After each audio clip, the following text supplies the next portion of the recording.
28 inch रुंदीची पट्टी घेतलेली आहे. त्याचा सेंटर काढून 2-2 इंचावरती 4 ठिकाणी मार्किंग केलेलं आहे. म्हणजे आपल्याला इथे 4 प्लेट्स घ्यायच्या आहेत. तुम्हाला जास्तीच्या प्लेट्स हव्या असतील तर तुम्ही ते जास्तीचं मार्किंग करू शकता. अजून लांब तुम्हाला इथे पट्टी काढायची आहे डिझाईनसाठीची. सेंटरपासून दोन्हीही साईडला 2-2 इंचाचं 4 ठिकाणी मी मार्किंग करून घेतलेलं आहे. हा आपला सेंटर आहे.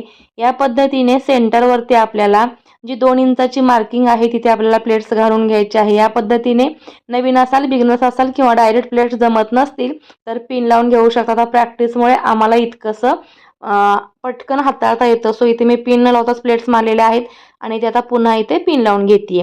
कारण कपडा हलू नये, एकावरती एक राहावा त्यासाठी पिन लावून घ्यायचे आहे.